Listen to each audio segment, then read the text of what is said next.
Before I begin, I would like to say a very big thank you to Pastor Kevin Davidson and his congregation. Thank you. It's good to be in Memphis. Thank you for allowing us to speak here. Good evening, everyone. Thank you all for coming. My name is Charles Sims. Thank you for allowing me to speak here today. My father, his father, and many members of my family are from Memphis, so this city is very important to me.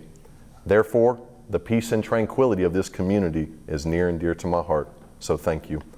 It has been amazing to see the vibes of love here at the Stomp the City event over the last few days. First, I would like to say that I am so humbled and honored that my personal journey has led me to the house of the Lord. I would like to thank all the organizers and volunteers of the Stomp the City event. Thank you. Thank you to my friend Jarrell Poe. Thank you to Isaac Ford. A very big thank you to Freeway Ricky Ross. Thank you to the host of the event, Michael Dockery. Thank you for including me and allowing me to be part of this special event and promoting peace and nonviolence in Memphis. I began my path with my friend NFL veteran Jarrell Poe last August at the Lorraine Motel, and I am so happy to be back here in Memphis.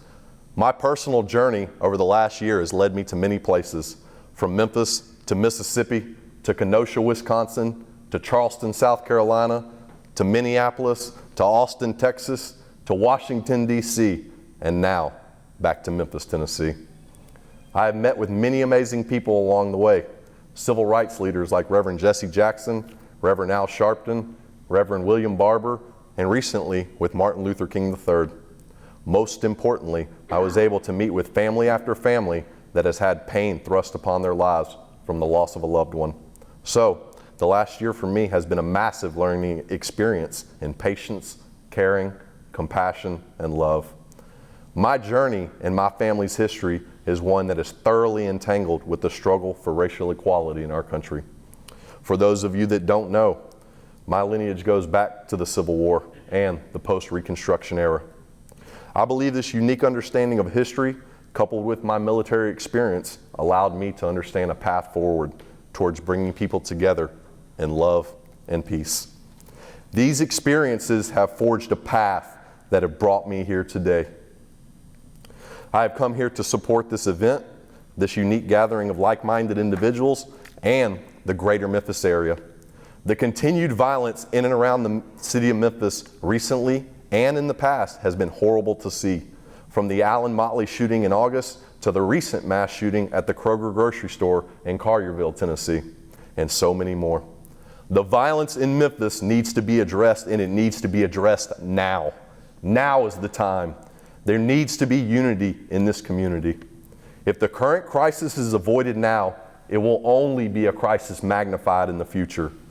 Many politicians have said, don't let a good crisis go to waste.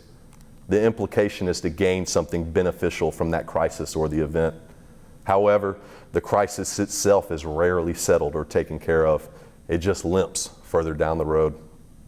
We need to sit down now and have the tough conversations that can lead to all Memphians feeling protected in their homes. On Monday evening this week, I was able to sit down with Memphis City Councilman J.B. Smiley in an attempt to begin these tough conversations and to establish relationships for the future moving forward. I was so happy that Councilman Smiley agreed to meet with me. We talked about family, the importance of reducing violence, community organizing, gang outreach, and service to others. This continued outreach is important on all sides, and I believe it is the glue that can keep our country and its people together during troubled times. If we don't ask these questions for the greater good of society, who will?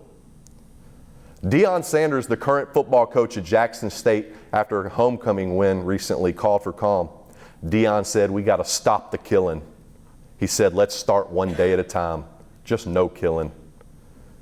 Let's give everybody a pass, just no killing. I would like to personally thank Deion for standing up for nonviolence in my home state of Mississippi. This really meant a lot to me.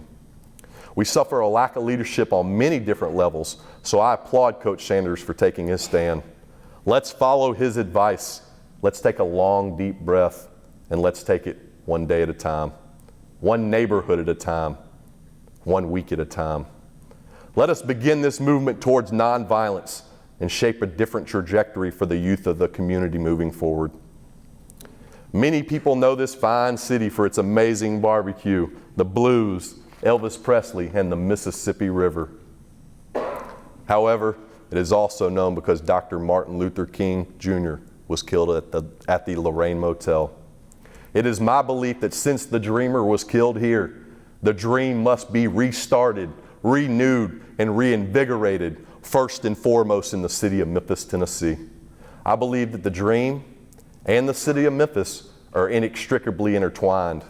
To realize and live out the true meaning of the dream, we must first circle back to its origins. We, the people, must be the catalyst for change, with love in our hearts and with a determination to see a brighter day. Within us lies the strength to unite our communities so we can live peacefully alongside each other. Dr. King said, "All life is interrelated, and we are in a single garment of identity. Whatever affects one directly affects all indirectly." This quote could not be more from the fact today. I believe that Mississippi, Memphis, and the Mid-South are at the center of this continued focus for racial equality and the poverty issue in our country. That is why the dream must be recharged in the city of Memphis to provide blueprints and roadmaps for other cities like New Orleans, Atlanta, and Jackson moving forward. If we can finally reach racial reconciliation in a place like Memphis and calm gang tensions and wanton violence in a place like Memphis, just imagine what we could achieve nationwide. I am here to begin a conversation. Now is our time to make a difference. Regardless of the past or the way you may have perceived it, the time is now. People are listening. Government and media are watching. But most importantly, God is watching. How will we use our time? Will we build bridges to unite, or will we further a divide?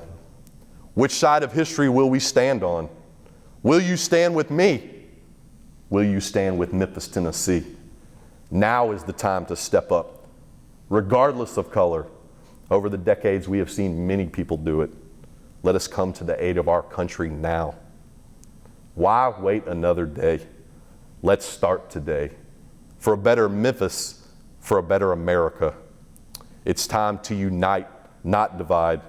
We have seen division all across the world. We should be united as one. Let's put our first foot forward today. Let us gather like-minded people along the way that are also committed to justice and equality among all men and women. Moving ahead, and in conclusion, with me, you will have a friend, the same friend you have always had. I will pray with you, I will stand with you, and on occasion, I will walk with you. But most importantly, I will do my utmost to keep the dream alive. Because it's my dream too. It's the dream of Memphis.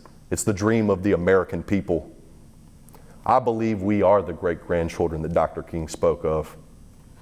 Take my hand.